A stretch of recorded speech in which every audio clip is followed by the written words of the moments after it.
ವಿಜಯಸಾರ. ಇದನ್ನು Indian ಕಿನೋ tree ಅಂತ ಹೇಳ್ತಾರೆ. ಇದು ನಮ್ಮ ದೇಶದ ಎಲ್ಲಾ ಭಾಗಗಳಲ್ಲಿ ಕಂಡುಬರುವ ಮರ. ಇದು ಆಂಟಿ ಡಯಾಬಿಟಿಕ್ ಗುಣ ಹೊಂದಿದೆ. ಅಷ್ಟೇ ಅಲ್ಲ, ಇದು ಆಂಟಿ ಇನ್ಫ್ಲಮೇಟರಿ ಮತ್ತು ಆಂಟಿ ಆಕ್ಸಿಡೆಂಟ್ ಗುಣ ಕೂಡ ಹೊಂದಿದೆ. ಈ ಗುಣ ಮಧುಮೇಹಿಗಳಿಗೆ ತುಂಬಾನೇ ಮುಖ್ಯ. ಯಾಕೆಂದ್ರೆ ಮಧುಮೇಹಿಗಳಲ್ಲಿ ಆಕ್ಸಿಡೇಟಿವ್ ಸ್ಟ್ರೆಸ್ ಜಾಸ್ತಿ ಇರುತ್ತದೆ. ಫ್ರೀ ರ್ಯಾಡಿಕಲ್ಸ್ಗಳಿಂದ ಹಾನಿ ಉಂಟಾಗುತ್ತದೆ ಮತ್ತು ಶುಗರ್ ಲೆವೆಲ್ ಹೆಚ್ಚಾಗೋದ್ರಿಂದ ದೇಹದಲ್ಲಿ ಇನ್ಫ್ಲಮೇಷನ್ ಅಂದ್ರೆ ಉರಿಯೂತ ಕೂಡ ಹೆಚ್ಚುತ್ತದೆ. ವಿಜಯಸಾರ ಆಂಟಿ ಇನ್ಫ್ಲಮೇಟರಿ ಮತ್ತು ಆಂಟಿ ಆಕ್ಸಿಡೆಂಟ್ ಗುಣ ಹೊಂದಿರೋದ್ರಿಂದ ಇದು ಮಧುಮೇಹಿಗಳಿಗೆ ತುಂಬಾನೇ ಒಳ್ಳೆಯದು. ಇದನ್ನು ಹೇಗ್ ಬಳಸಬೇಕು?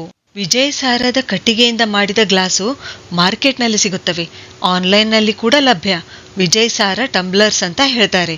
ಈ ವಿಜಯಸಾರ ಗ್ಲಾಸ್ನಲ್ಲಿ ರಾತ್ರಿ ಬಿಸಿ ನೀರು ತುಂಬಿಡಬೇಕು. ಬೆಳಗ್ಗೆ ಎದ್ದ ತಕ್ಷಣ ಈ ನೀರು ಕುಡಿಬೇಕು. ರಾತ್ರಿ ಇಡೀ ಇಡೋದ್ರಿಂದ ಇದರ ಗುಣ ನೀರಿನಲ್ಲಿ ಸೇರುತ್ತೆ ಮತ್ತು ಇದರ ಆರೋಗ್ಯ ಲಾಭ ಸಿಗುತ್ತದೆ. ಇದರ ಚೂರ್ಣ ಅಂದ್ರೆ ಪೌಡರ್ ಕೂಡ ಬಳಸಬಹುದು. ಸರಿ, ಹಾಗಾದ್ರೆ ಮುಂದಿನ ವಿಡಿಯೋದಲ್ಲಿ ಮತ್ತೊಂದು ಉಪಯುಕ್ತವಾದ ಮಾಹಿತಿಯೊಂದಿಗೆ ಭೇಟಿಯಾಗೋಣ. ಧನ್ಯವಾದಗಳು.